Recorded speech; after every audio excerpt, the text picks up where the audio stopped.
As ada. Assalamualaikum warahmatullahi wabarakatuh.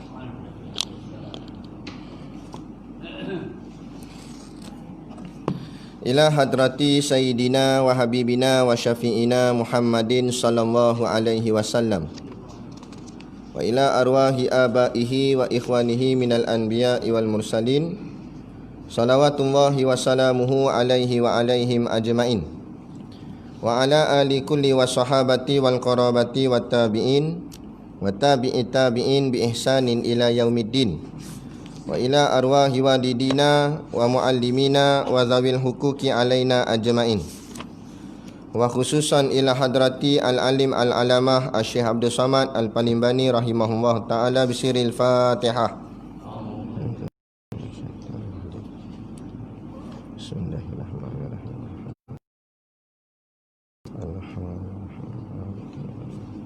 Iyyaka na'budu wa iyyaka nasta'in ihdinas siratal ladzina an'amta 'alaihim ghairil maghdubi 'alaihim waladdallin.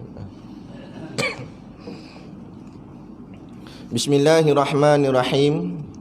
Alhamdulillahilladzi hadana wa ma kunna linahtadiya an hadanallah. Asyhadu an la ilaha illallah wahdahu la syarikalah wa asyhadu anna sayyidana Muhammadan abduhu wa rasuluh. Allahumma salli wa sallim ala sayyidina Muhammad wa ala alihi wa ashabihi wa tabi'ina lahum bi ihsanin ila yaumiddin. Subhanaka la ilma lana illa ma 'allamtana innaka antal alimul hakim. Rabbi shrah li sadri wa yassir li amri wahlul 'uqdatam min lisani yafqahu qawli. La haula wala quwwata illa billahil aliyil azim. Amma ba'd. Alhamdulillah, kita sama-sama panjatkan syukur kehadiratillah Subhanahu wa taala yang dengan limpah dan kurnianya diizin oleh Allah Subhanahu wa taala kepada kita pada malam ini untuk sama-sama kita menyambung kuliah pengajian kita yang sudah lama tertangguh iaitulah pembacaan kitab Sairus Salikin juzuk yang pertama, insya-Allah. Jadi kita sambung semula, berhenti kat mana hari tu? Last dulu. Hilang dah ke? Kitab hilang ke apa? Solat dulu. Betul? Fayaqulu wa ba'du fayaqulu. Qala al-muallifu rahimahullahu ta'ala wa nafa'ana wa iyyakum bi ulumihi fid daraini amin ya rabbal alamin. Kata pengarang kitab, wa ba'du fayaqulul fakirul miskinu ila rahmati rabbil alamin. Abdus Samadil Jawiyul Falimbani Tilmizul Qutbi Rabbani Wal Arifi Samadani Sayyid Al-Syeikh Muhammad bin Al-Syeikh Abdul Karim As-Samani Al-Madani. Ni masih lagi di bahagian muqaddimah. Masih lagi bahagian muqaddimah lagi. Isi tak masuk lagi. Lepas tu kena pula Covid lagilah bila nak masuk isi. Tak apalah, pelan-pelan mengaji. Baik, ni masih lagi kat mukadimahnya. Kata Syekh, wa ba'du, adapun selepas itu. Maknanya sambungan daripada dipanggil khutbatul kitab. Sebelum ni kita baca khutbatul kitab, maknanya ucapan kata-kata aluan di hadapan kitab. Kemudian barulah dia nak masuk apa benda yang nak disampaikan tentang kitab ni. Pertama-tama sekali dia kata fayaqulu, adapun kemudian daripada itu maka lagi akan berkata al-fakirul miskin, fakir yang miskin, al-muhtaj yang berkehendak, ila rahmati rabbil alamin, kepada rahmat Tuhan sekalian alam. Jadi pada awal ni sebelum masuk ke dalam isi kitab ni, pertama sekali Syekh dia perkenalkan dululah diri dia. Kerana kita ni bak kata orang dulu-dulu tak kenal maka tak cinta. Ayat tu bukan ayat jiwang, bukan buat untuk ngorak awet ayat tu sebenarnya. Tapi maksud tak kenal maka tak cinta itu datang daripada kata-kata ulama sufi, wali-wali Allah yang kata tu. Yang makna kata kalau tak kenal Allah maka tak cinta Allah. Tak kenal Rasulullah tak cinta Rasulullah. Tak kenal Islam, maka tak ada cinta pada Islam. Tak kenal ulama, maka tidak cinta ulama. Jadi maksud tak kenal maka tak cinta. Kita ambil ayat tu buat ngorak awet kita. Tu tak jadi apa. Mula-mula sebelum nikah semuanya lawa. Kentut pun wangi kata. Lepas nikah dah. Macam-macam hal. Gitulah. Jadi Syekh ni berkenal diri supaya biar kita kenal dia. Bila kita kenal, barulah kita sayang pada dia, sayang pada ilmu yang dia sampaikan. Dan moga-moga nanti di hari akhirat kita dibangkitkan bersama guru-guru kita ni, tok-tok guru kita. Walaupun kita tak pernah bersua wajah mereka, tak pernah melihat mereka, tetapi kita pernah mengaji kitab mereka, automatik kita jadi anak murid kepada mereka. Yakni Syekh Abdul Samad Al-Palimbani ni, pengarang kitab kita ni. Jadi yang jadi tok guru ni Syekh Abdul Samad, bukan saya. Saya ni tolong baca je, tukang baca je. Bukan kita mengajar tak, kita tolong baca je kitab ni. Sebab nak harap kita baca kat rumah memang tak baca dah. Betul tak? Tak baca dah 3 bulan PKP, habuk kitab. Tu mujur yang bawa balik, yang tinggal kat surau lagilah kan. Itu macam-macam hal. Jadi kita tolong baca je, tolong baca. Jadi yang ngajar ni pengarang kitab ni, tok syekh kita ni. Inilah tok guru kita, Syekh Abdul Samad Al-Palimbani. Dia bahasakan diri dia, dia panggil diri dia Al-Fakir. Kemudian dia kata Al-Miskin. Lepas tu Al-Muhtaju ila rahmati Rabbil Alamin. Kita hurai satu-satu ni. Dia bahasakan diri dia fakir. Fakir maksudnya fakir sini bukan fakir harta, bukan bahagian fakir dunia. Maksudnya bahagian fakir agama. Maknanya ini makna ayat merendah diri. Kalau Syekh mengaku fakir dah, kalau kita Syekh mengaku dia fakir, kita betul hari ni orang mendabik dada, padahal baru belajar sikit je dah rasa hebat. Padahal ulama besar-besar zaman dulu ngaku fakir, ngaku tak reti apa. Dia begitu. Lagi kita merendahkan diri kita, lagi tinggi Allah angkat darjat kita. Lagi kita membesar-besarkan diri kita, maka makin hina-hinalah dan rendah-rendahlah di sisi Allah. Jadi Syekh kata aku ni fakir. Apa makna fakir? Fakir ni lebih teruk daripada miskin lagi. Fakir ni maksudnya tak ada apa. Kalau miskin, dia cukup-cukup makan, tu makna miskin. Katalah dia kerja apa tak tahulah, tapi gajinya RM10 je. Satu hari RM10 gaji. Kira-kira agak tu RM10. Maknanya RM5 buat makan pagi, RM5 buat makan petang, buat makan malam. Itu yang orang kata kais pagi makan pagi, kais petang makan petang. Jadi itulah dia. Maknanya RM5 makan siang, RM5 lagi makan malam. Dia boleh lepas untuk diri dia je, tapi dia nak belanja kawan tak lepas. Itu makna miskin. Itu miskin. Adapun fakir, gaji dia bukan RM10, gaji dia 10 sen satu hari. Tu dia 10 sen je satu hari. 30 hari sebulan baru RM3 gaji. Jadi 10 sen satu hari nak beli apa? Takkan 5 sen makan siang, 5 sen makan malam. Tak lepas. Tak payah kata nak belanja orang, diri dia tak lepas. Tu fakir.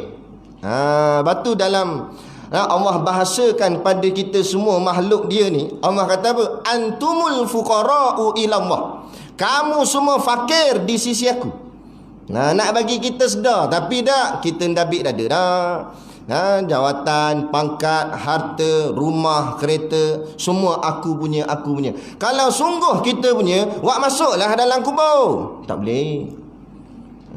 Masuk dalam kubur diri kita je.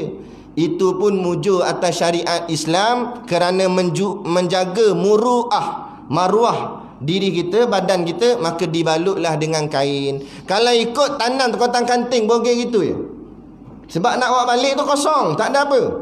Tapi kerana nak jaga aib, nak jaga malu, dibalutlah dengan kain kapan. Itu saja. Lain tak ada. Jam tangan cabut, cincin cabut, habis cabut. Dah mana yang kata kita punya? Tak ada. Itu maksud fakir. Sedar ke dirilah. Datang fakir, balik pun fakir. Mana datang fakir?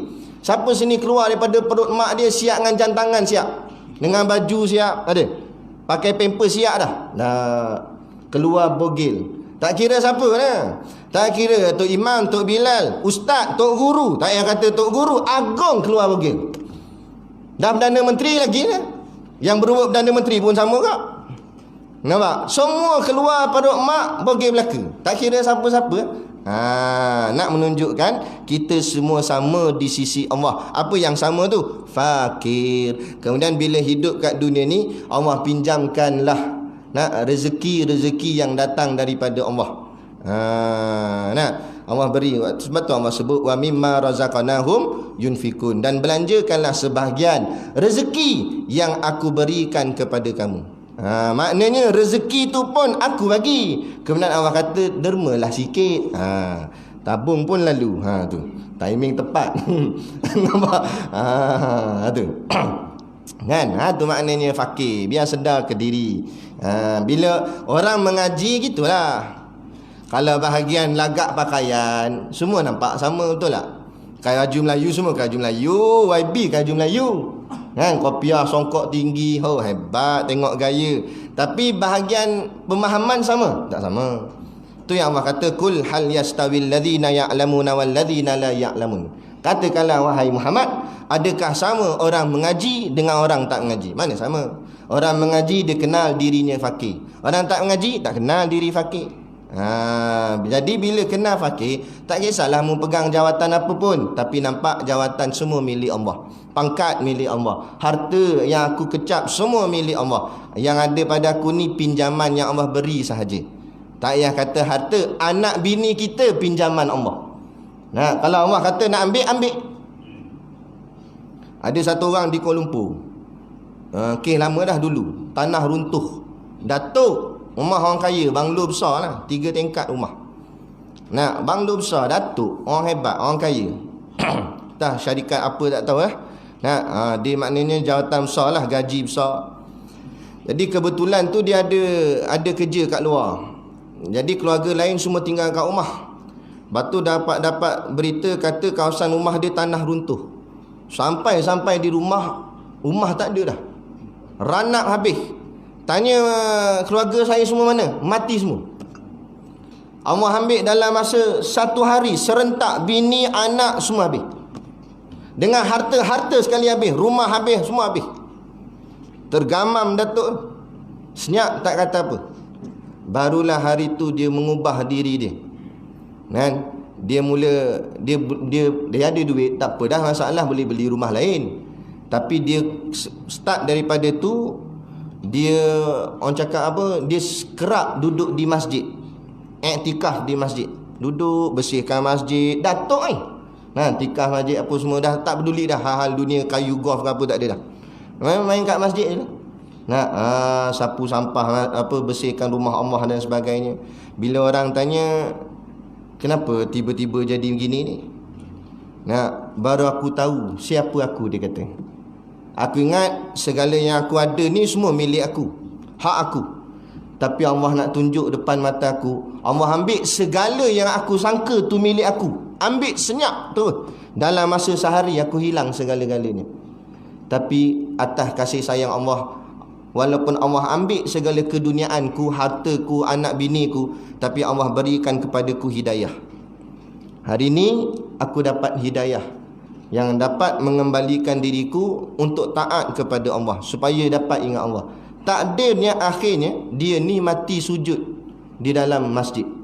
Dia bukan seorang tok guru, bukan seorang ulama, bukan seorang ustaz.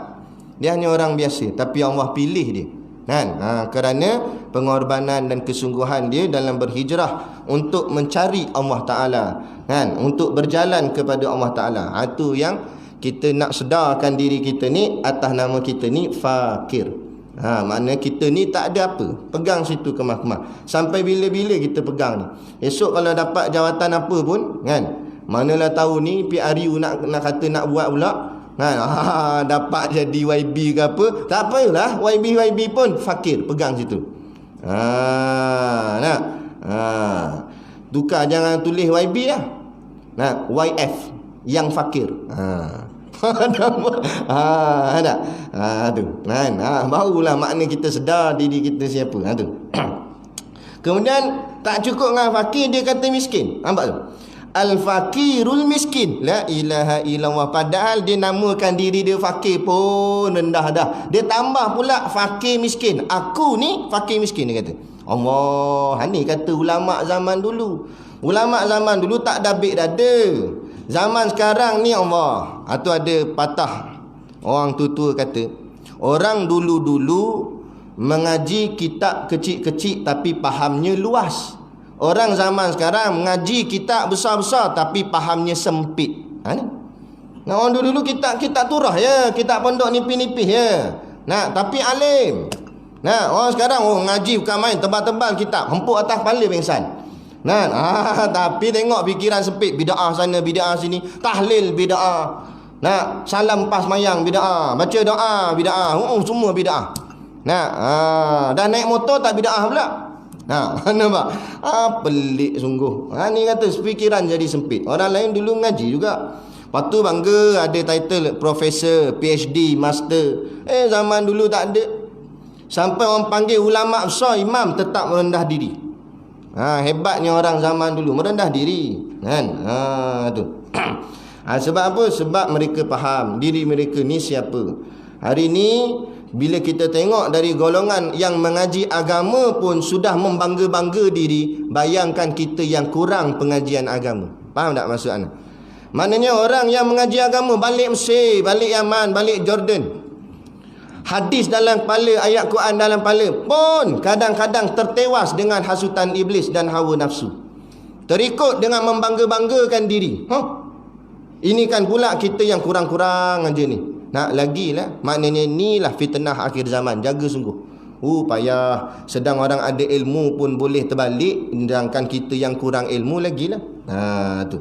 Maknanya kena jaga sungguh. Doa selalulah minta. Tak apalah kita mungkin ilmu tak banyak, tapi kita doa, ya Allah, semogalah engkau istiqamahkanlah tapak kaki kami ni dalam jalan Islam. Janganlah engkau letakkan dalam hati kami keburukan-keburukan, sama ada yang zahir ataupun yang batin, sama ada riak, ujub, takabur. Buanglah daripada hati kami ni.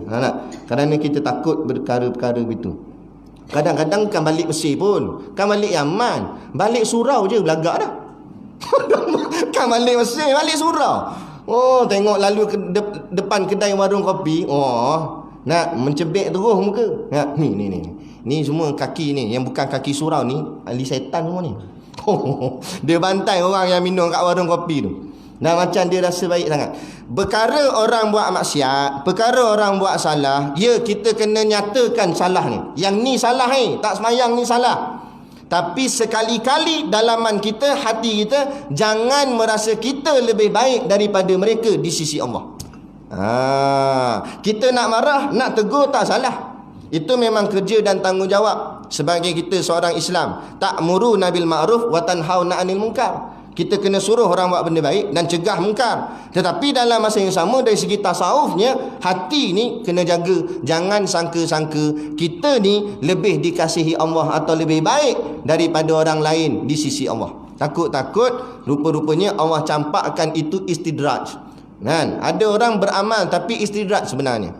Dia boleh ibadat, boleh semayang masjid surau, boleh hadir kuliah dan sebagainya, tapi rupa-rupanya bukan makin dekat dengan Allah, makin jauh. Macam mana makin jauh? Sebab dia merasa diri dia seolah-olah lebih baik daripada orang lain. Itu rosak. Kita peganglah diri kita ni tak baik, tapi kita cuba nak jadi baik. Pegang situ sudah.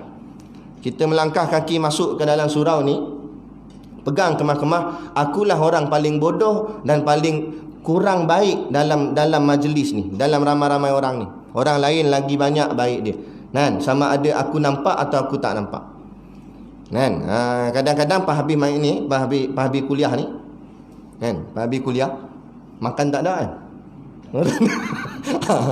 Tu yang jam. Lepas habis kuliah mayang isyak. Lepas mayang isyak kan semayang sunat selalulah, semayang sunat ba'diyah.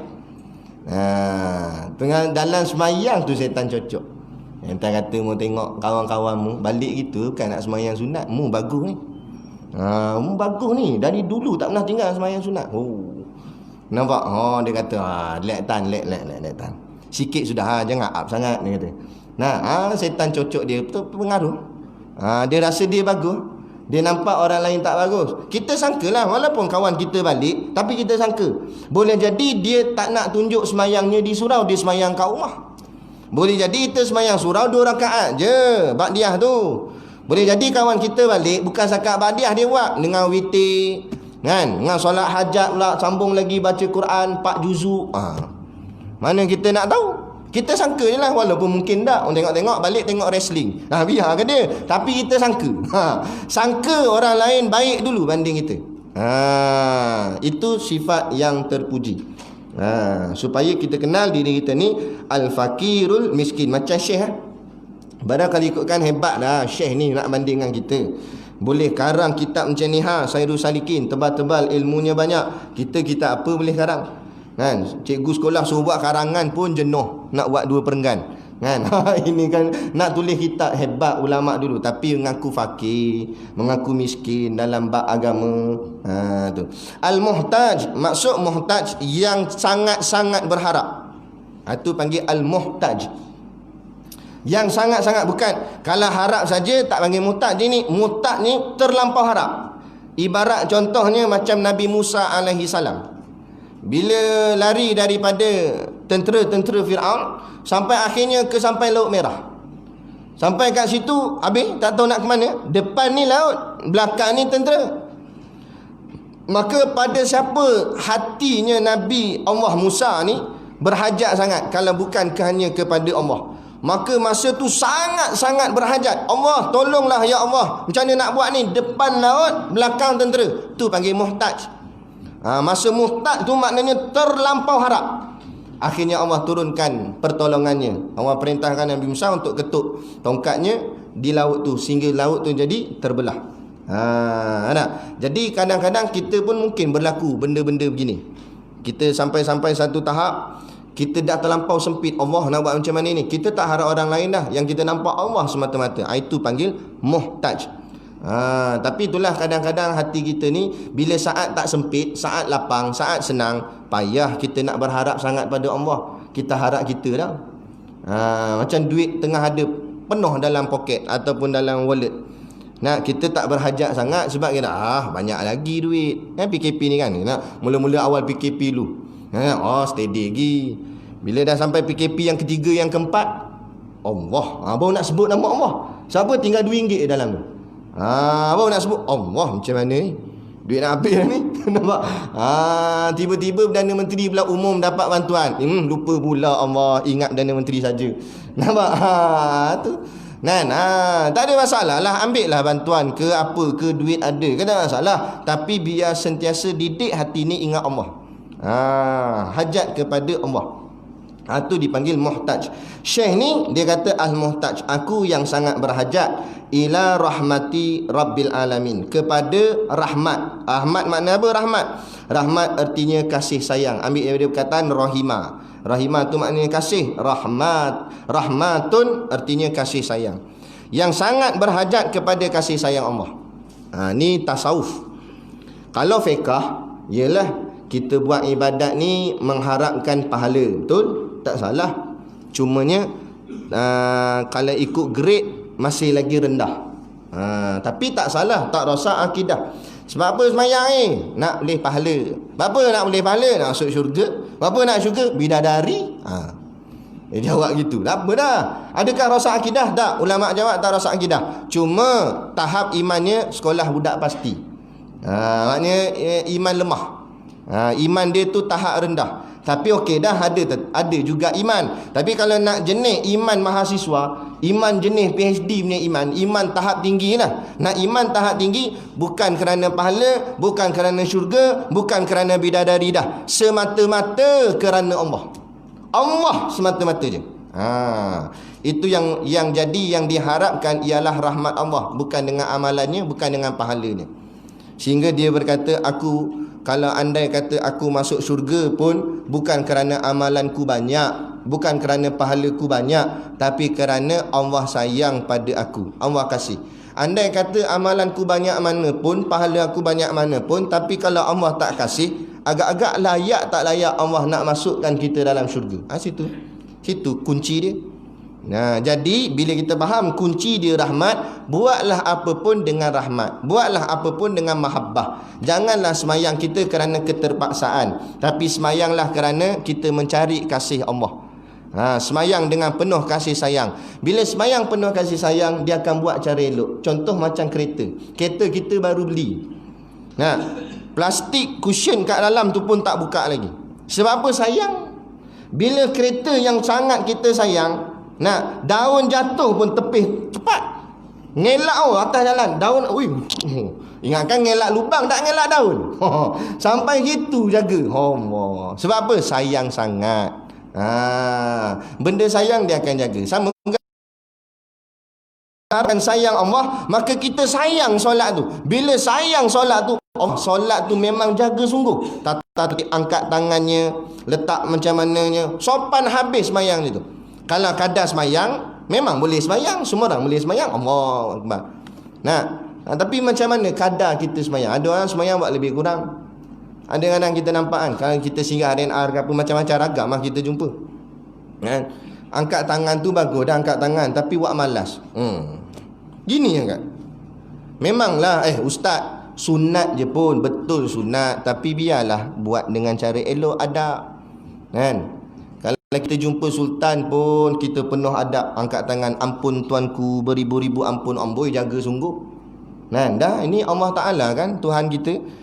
Hebat macam mana pun kita beradab dengan sultan, sultan tak boleh bagi kita kunci syurga. Tapi kalau kita jaga Allah sungguh, Allah boleh bagi segala-galanya. Jadi ini kita buat dengan penuh adab. Sebab tu tasawuf, dalam tasawuf ni dia penuh dengan adab. Nanti kitab kita mengaji ni, Sairus Salikin ni penuh dengan adab. Segala bentuk adab dia akan terangkan kepada kita. Moga-moga supaya kita terdidik dengan cara adab, maka sempurnalah amal ibadat kita kepada Allah. Dan yang kita nak capai ialah rahmat daripada Allah, yakni kasih sayang daripada Allah. Macam tuan-tuan ni, kuliah pun dah banyak dah kan kat sini. Kitab-kitab, maknanya bahagian fiqah tu insya-Allah ada ustaz mengajar dah cara semayang apa semua. Memanglah, tapi tasawuf ni kita nak mengelokkan lagi, luar dan dalam. Luarnya bagi nampak kemah, dalamnya pula bagi nampak betul-betul smooth, hanya semata kerana Allah. Tak ada yang lain, bagi betul-betul suci. Moga-moga. Baik. Jadi rahmat Tuhan sekalian alam. Kenapa sebut Tuhan sekalian alam? Sebab Allah lah yang dah bagi segala-galanya pada kita. Dengan nyawa, nafas, makan, minum. Tinggal lagi kita, kalau kita nak balas memang tak terbalas dah. Tapi kita cubalah buat yang terbaik kepada Allah, kerana Allah dah bagi segala-galanya kat kita. Allah bagi ni, ada yang kita minta Allah bagi, ada yang tak minta pun Allah bagi. Betul tak? Macam balik ni, lepas habis kuliah ni kan, balik terbongkang terus tidur. Kadang-kadang letih sangat, tak dan baca doa, tidur terus terbongkang, terselak habiskan belekat sampai atas muka kan. Esok pagi bangun tak? Kalau ada nyawa lagi bangun lah. Bangun. Bila bangun tu, mata boleh melihat, telinga boleh dengar, mulut boleh cakap, kaki boleh jalan, tangan boleh capai. Adakah sebelum tidur tu kita doa, ya Allah, esok bangunkan aku dalam keadaan boleh melihat, boleh mendengar, boleh berkata, boleh berjalan, boleh mencapai. Kita doa tak? Tak doa. Kita tidur terus je. Tapi walaupun kita tak minta pada Allah, esok Allah bagi tak? Bagi. Tapi kita tak nampak tang tu. Kita tak nampak. Sebab apa tak nampak? Sebab nampak macam mudah dapat. Setiap pagi mesti melihatnya. Tapi kalau sekali Allah buat, bangun pagi tak melihat, macam bangun pekak tu. Bini nampak bini mulut ngangak-ngangak. Apa dia tak dengar. Dia tahu. Punya ulat gonggok masuk telinga. Nampak? Tahu tak? Allah nak buat. Semalam boleh dengar lagi, esok Allah tak boleh dengar dah. Allah boleh buat. Jadi bila nampak benda tu, dia syukur ni. Sebab tu kadang-kadang tuan-tuan, ayah ibu yang dirahmati Allah sekalian, kalaulah Allah berikan sedikit kesusahan kepada kita, sebenarnya jangan pandang ianya susah, tapi pandanglah ianya nikmat. Kerana dengan susah tu kadang-kadang barulah manusia faham erti syukur. Masa senang susah nak faham erti syukur. Betul tak? Contoh macam tadilah kita sebut, orang kita ni ada mata dan boleh melihat, walaupun mungkin rabun-rabun sikit, tak apa, tapi melihat lagi. Bayang orang yang buta, apa perasaan dia? Bila tanya pada orang buta, kamu nak apa? Kalau saya bagi kamu duit, kamu nak tak? Dia geleng kepala. Saya cuma nak satu je, saya nak melihat. Dia tak nak apa. Kita kata, saya lantik awak jadi menteri nak? Menteri pun tak nak lihat, dia kata. Dia akan nampak melihat tu lagi besar di segala-galanya. Sebab apa? Ni baru datang rasa syukur melihat tu bila tak dapat melihat. Macam selalu kita buat kisah contohlah. Kenapa Allah syariatkan kepada kita, antara hikmahnya Allah syariatkan kepada kita ni puasa bulan Ramadan, supaya biar kita faham erti syukur makanan tu. Walaupun makanan yang sikit ataupun ringan, tak kisahlah, walaupun tak sedap, tapi ia still masih lagi makanan. Contohnya masa bulan Ramadan, kita nak hantar anak kita atau cucu kita pergi ngaji sekolah pasti, kan? Jadi budak kecil mana puasa lagi. Jadi mak dia buat bekal, buat masak kari pap pagi tu, bungkus dalam ni, sambil nak pergi ke sekolah tu dia makan ngak budak kecil. Tiba-tiba tepung kari pap tu jatuh kat lantai. Tepungnya bukan inti, tepung sikit je, secubit gitu jatuh kat lantai. Kita tengok tepung tu, kita rasa macam mana? Kita kata, aku dapat tepung pun jadi. Nampak sedapnya tepung ni. Tepung pun dia rasa sedap. Nak pandang secebih tu je, sikit jatuh, itu pun dia kata dapat yang ni jadi. Dia akan terasa nikmatnya. Tapi bila luar daripada bulan Ramadan, tak payah kata tepung jatuh, 2 biji kari pap jatuh, kita angkat tak? Tak. Jatuh. Kita tak terasa. Sebab apa? Sebab rasa senang. Sebab tu kadang-kadang Allah bagi kita susah, supaya biar syukur tu jadi hebat. Tak apalah, beruntunglah tu. Daripada Allah bagi kita senang, tapi rupa-rupanya tak ada syukur walaupun sikit. Buat apa kalau begitu? Lebih baik susah, kan? Dia gitu. Jadi tuan-tuan nak senang ke susah? Sebut salah nak jawab. Tengah-tengah Ustaz, tengah-tengah tak apa. Gitu. Bukanlah kita nak susah, memang tak nak susah, tapi bila Allah kurnia susah, syukurlah, kerana dalam susah tu ada nikmatnya, kan? Yang Allah nak berinya. Macam penyakit lah, memang kita semua nak sihat, siapa nak sakit, tapi kalau Allah bagi sakit, itu satu keberuntungan juga. Pandang nikmat di sebalik sakit tu. Bila sakit baru kita hargai yang Allah beri. Barulah kita akan sungguh pada mengaji agama. Barulah kita cari capai Quran nak baca. Awak baca Quran ni, tahulah doktor kata 4 tahun je lagi ni. Tu yang capai Quran. Dia pun kalau doktor kata 80 tahun lagi nyawa ni. Nampak? Awak tak erti lah Quran tu. Lepas tu tengok budak-budak usia muda, mana awak nak bicara sangat tentang soal agama? Sebab dia menyangka nyawanya panjang lagi. Sebab tu kalau tak payah kata surau Nurul Khairiyah ni, Tamalila ni, surau mana-mana lain pun, kena majoriti orang berusia dah. Orang kata geng batuk dah. Maknanya geng-geng pencen dah. Apa yang ni yang datang? Sebab baru ada timbul kesedaran, datang dah penyakit. Jadi rupa-rupanya penyakit tu nikmat yang Allah beri untuk kita semakin dekat dengan dia. Cuba bayang kalau kita sihat lagi, kan? Sihat lagi, tak ada apa, nak lagi jadi Perdana Menteri. Tu sebab sihat lagi lah tu. Nampak? Tu masih lagi kejar dunia. Padahal dah naik 9 dah nak angka depan. Ada nampak, kan? Tu mujur Allah bagi kita, kan? Dia bukan soal sihat sakit jasad, tapi soal sihat sakit rohani. Ni banyak orang kagum. Tengok dia, tengok tu tun tu. Umur 90 lebih lah, sihat lagi tu. Apa pandang zahir, pandang dalam. Zahir sihat saja, dalam KO buat benda. Kita itulah manusia, kan? Biar budak cik baru 14 tahun 13 tahun, muda lagi, tengok mati mana? Mati hafal Quran. Power. Walaupun kita kata sian dia umur pendek, apa nak sian, dosa sikit. Sebab dia tak hidup lama, dosa pun tak banyak. Lepas tu pula ngapal Quran, Allah banyaknya pahala awal dulu masuk syurga esok. Kan? Yang kita ni nak banyak panjang umur, takut-takut umur yang panjang tu banyak menambah dosa daripada banyak menambah pahala. Tu. Tu. Nama dia pun kenal nama dia Abdus Samad Al-Jawi. Al-Jawi maknanya dia orang Melayu lah. Jawi-Jawi ni orang Melayu. Kebanggaan orang Melayu. Kata hang tuah takkan Melayu hilang di dunia. Kan? Jadi Melayu tinggal apa Melayu? Tinggal baju Melayu, kereta api, tanah Melayu. Lain dah tak ada. Tulisan Jawi. Tapi alhamdulillah kita dapat satu menteri agama yang cakna soal agama dan soal bangsa Melayu kita. Kerana Melayu ni bukan sekadar bangsa, tapi Melayu dan Islam berpisah tiada. Rapatnya Melayu dengan Islam tu sampai tulisannya ikut tulisan Arab, alif bata. Jadi menteri agama kita isytiharkan hari Jumaat adalah hari Jawi. Alhamdulillah. Kan ini kita nak tiba ada yang jenis haprak ni nak kritik sana kritik sini, hina. Ni. Jadi kita pun nak bantulah sama. Lah ni zaman lah, minta maaf cakap lah, ramai orang tak pandai dah nak tulis tulisan Jawi. Atas silapnya dulu-dululah menghapuskan Jawi dan sebagainya.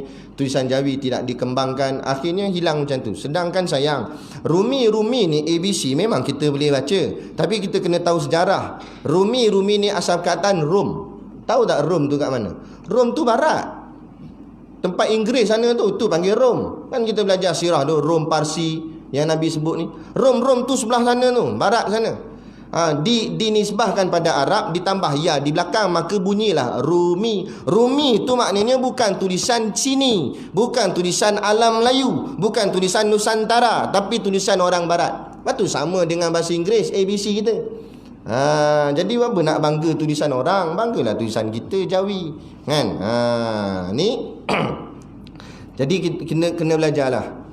Dapat sikit-sikit pun jadi. Tak dapat banyak pun pandailah nak tulis nama sendiri dalam tulisan Jawi. Kan? Ataupun boleh baca tulisan Jawi tu walaupun merangkak-rangkak. Macam cerita Piramli, alif mim nun tendang waw. Sarkas dia kata. Nampak? Mana kata boleh baca. Boleh baca, okey dah lah. Ini lalu van Tafiz. Kan dekat pintu van dia tulis Ma'had Tafiz Qiyam. Tapi dalam tulisan Jawi lah. Tulisan alif bata gitu. Lalu kat traffic light merah. Bini kata, van apa tu bang? Rasa van jenazah je.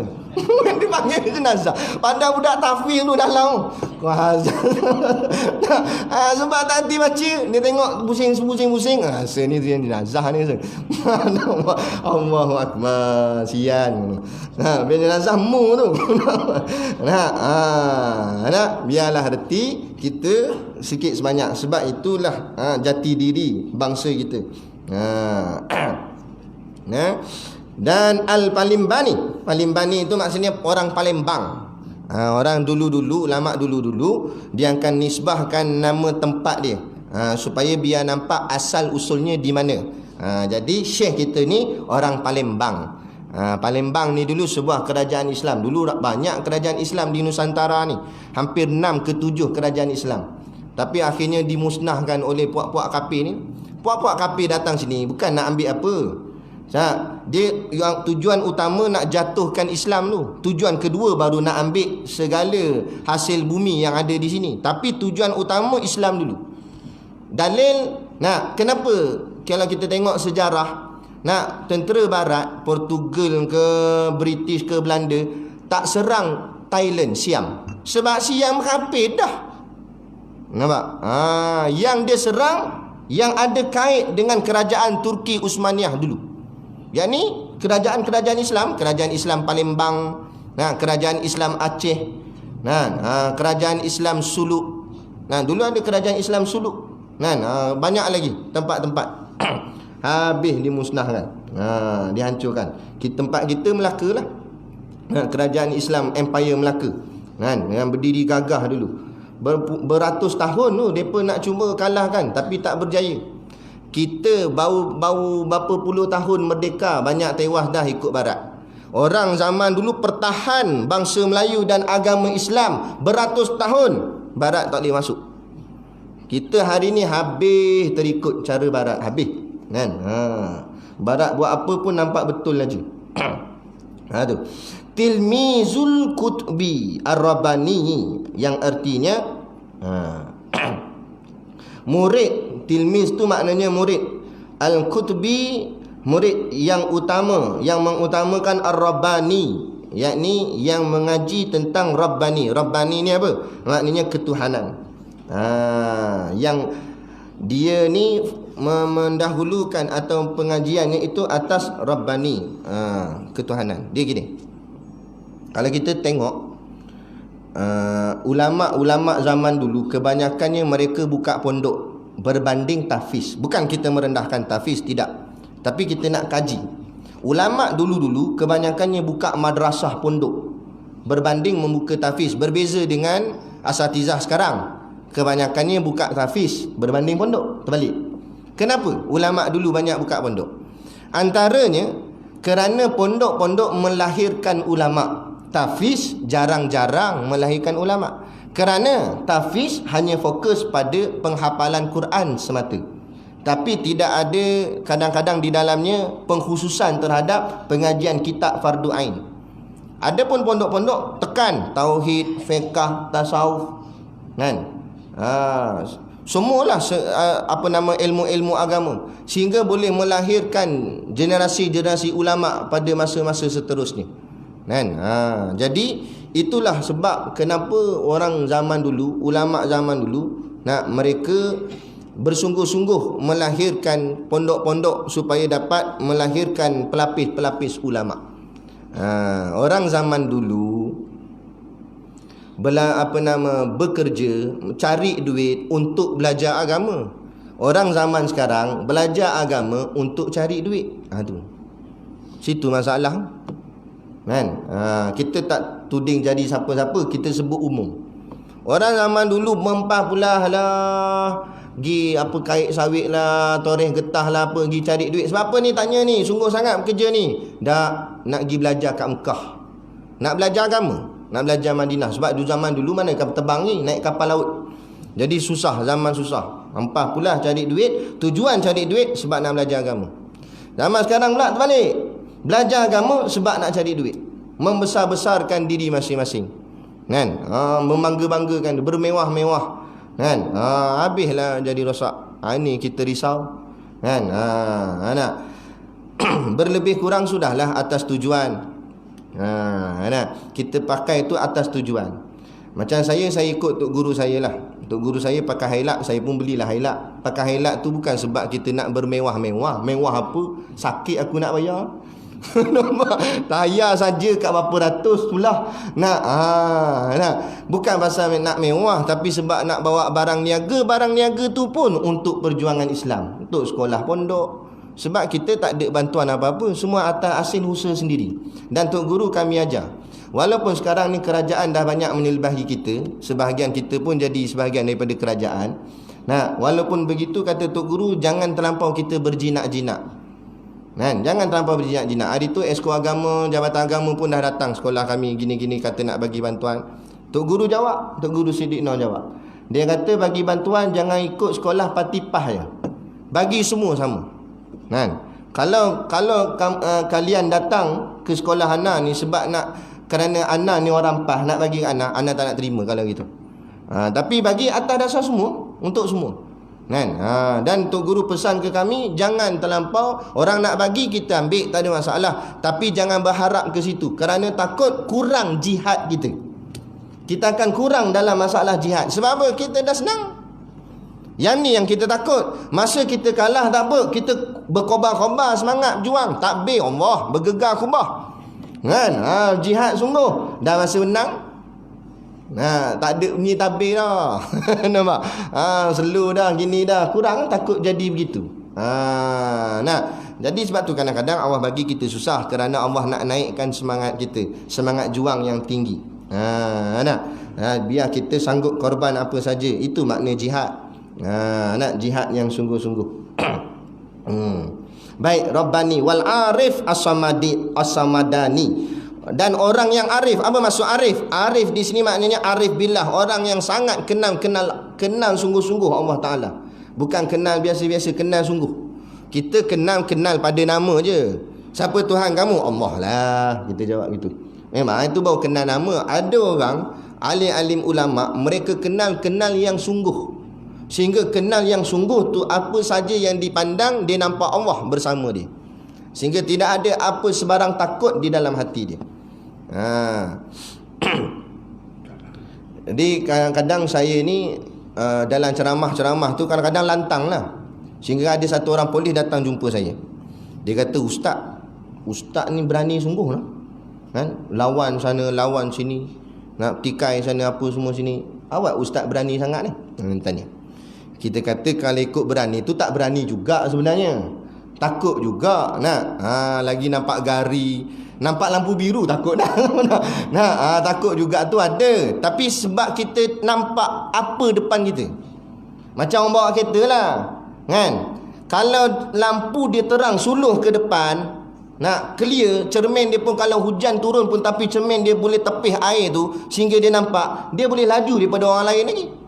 Orang lain bila lebat sikit slow dah. Dia boleh laju. Apa dia laju? Sebab dia nampak apa kat depan. Jadi dia jalan tu dengan yakin. Begitu juga orang yang dalam hatinya ada keyakinan yang kuat, dia berani sebab dia tahu siapa depan dia. Dia nampak apa yang di hadapan dia. Dia nampak musuh depan dia tu makhluk macam dia. Kalau kita pun lemah, dia pun lemah. Apa kita nak takut dengan dia? Dia makhluk. Yang kita takut ni yang tak lemah, yang sangat kuat. Siapa? Allah semata-mata. Allah tak lemah. Yang tu kita kena takut. Barulah akan terpupuk dalam hati ni kesungguhan jihad, keberanian untuk nak menegakkan Islam. Ini baru diugut, hantar Sabah baru tahu.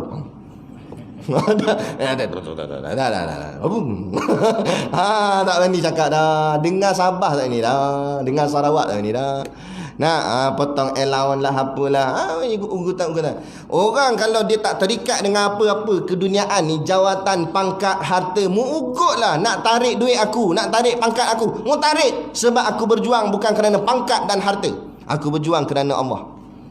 Barulah kita akan jelas istiqamah dalam perjuangan kita. Barulah perjuangan itu dapat ditegakkan dengan perkara yang betul-betul sempurna kerana kefahaman yang kuat. Inilah golongan-golongan al-arif yang kenal, betul-betul kenal Allah macam para ulama ni, syekh ni As-Samadani, yang dia ni hanya semata-mata harapannya hanya kepada Allah. Ambil dunia tak salah, tapi letaklah dunia itu pengharapan kita hanya kepada Allah, bukan kepada dunia.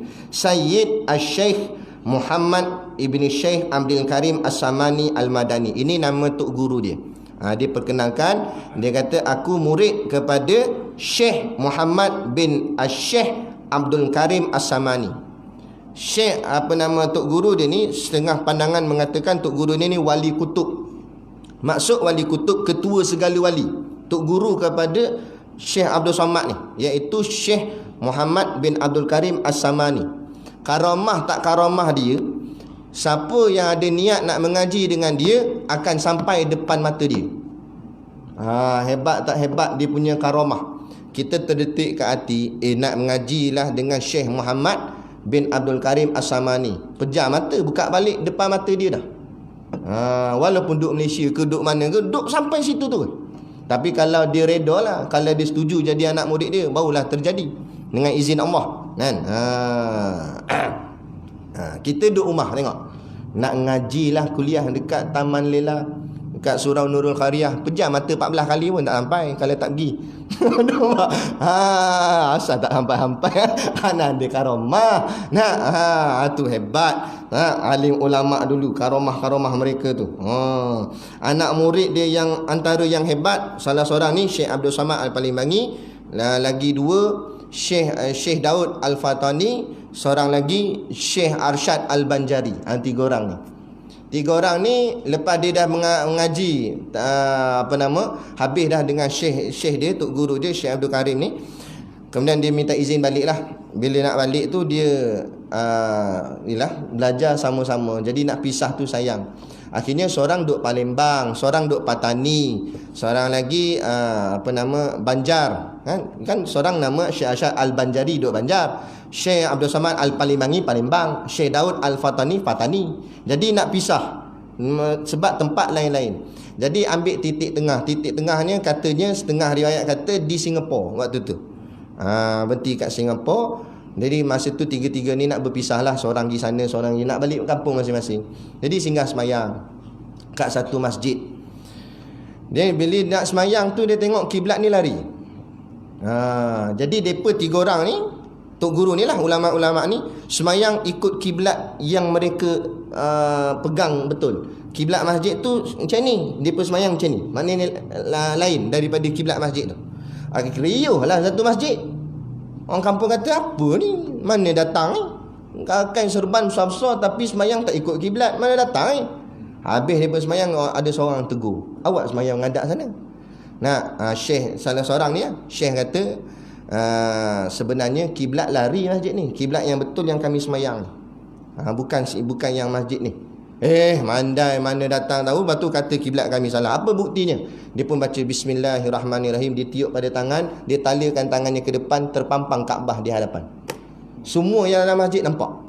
Allah tergamam, wali Allah. 3-3. Cuba kita buat kali. Tak nampak apa. Lepas lengah tangan. Kita kan wali, kita kuali. Tapi tak apalah, boleh semayang ni pun, boleh beramal ni pun. Moga-moga jadi orang yang soleh di sisi Allah. Tapi nak ceritanya hebatnya ulama dulu-dulu. Tu. Syekh Daud lagi dahsyat. Syekh Daud ni dia sempat zaman-zaman perang dulu, zaman Jepun ke apa tak tahulah. Ni untuk guru cerita. Jadi penjajah ni dia dengar bahawa Syekh Daud ni orang hebat sangat. Jadi depa nak cabar, pergi panggil dia. Syekh Daud tu, panggil Daud, dia tak hormat langsung lama. Syekh Daud datang. Dia tawaduk pakai jubah itu, jalan tunduk itu je senyap. Lepas tu dia ambil buah kelapa letak depan mata dia. Dia penjajah tu tanya ke Syekh, apa benda ada dalam buah kelapa ni? Dia nak uji ilmu sains lah contohnya tu. Nak kata benda dalam buah ni ada apa? Jawab Syekh, hadikan. Gelak habis satu tu. Satu dewan tu gelakkan dia. Apa dalam buah kelapa hadikan, kata. Merepek sungguh. Kata Syekh, tak percaya belah. Kata Syekh, kalau tak percaya belah. Habis mereka pun ambil kapak belah kelepak-kelepak, ikan keluar daripada dalam buah kelapa tu. Senyap semua. Tu kata alim ulama. Tu kata wali Allah. Dahsyat mereka ni. Supaya kenapa ni kita terangkan benda ni, supaya kita nampak kedudukan kita dengan alim-alim ulama, tuan-tuan guru itu jauh macam langit dan bumi. Mereka ilmunya tinggi sampai matanya Allah bukakan kasyaf, nampak yang orang awam macam kita tak nampak. Tu. Jadi kita berhenti setakat ni lah. Kita akan sambung. Ghafarallahu lahu wa liwalidayhi wa li jami'il muslimin. Berhenti situ lah. Bila pula baca tak tahu. InsyaAllah ada nah. InsyaAllah. Jadi moga kita sambung. Macam biasa ada produk perniagaan untuk menampung sekolah pondok kami. Jadi pakat-pakatlah membeli sambil menderma. Ada telur masin. Ada telur masin kan? Ada telur masin. Telur masin jenis itik ngaji pondok ni itik. Bukan calangnya itik ni. InsyaAllah. Kalau mengaji tadi tak apa-apa faham, cuba makan. Kalau tak faham kat, telangan kulit-kulit. Jadi sekadar tu, wabillahi taufiq wal hidayah. Assalamualaikum warahmatullahi wabarakatuh. A'udzubillahi minasyaitonirrajim. Bismillahirrahmanirrahim. Alhamdulillahirabbil alamin, wassalatu wassalamu ala asyrafil anbiya'i wal mursalin sayyidina Muhammad wa ala alihi washabihi ajma'in. Allahumma taqabbal minna salatana wa du'aana innaka antas samiul alim wa tub alaina innaka antat tawwabur rahim. Allahumma ja'al dinana dinan nabi Nabi Muhammadin sallallahu alaihi wasallam, wa islamana islamal muslimin, wa imanana imanal mu'minin, wa salatana salatal khashiin, wa a'malana a'malas salihin, wa niyyatana niyyatal mukhlisin, wa dhunubana ya Allah dhunubal mustaghfirin, wa hayatana hayatal ulama, wa mautana bimauti syuhada, wa adkhilnal jannata ma'al anbiya'i alaihimus salatu wassalam. Rabbana atina fid dunya hasanah wa fil akhirati hasanah wa qina adzabannar wa qina adzabannar wa qina adzabannar. Wassallallahu ala khairi khalqihi sayyidina Muhammad wa ala alihi washabihi wasallam. Subhana rabbika rabbil izzati amma yasifun, salamun alal mursalin walhamdulillahi rabbil alamin. Amin ya rabbal alamin. Taqabbalallahu minna wa minkum. Takbir.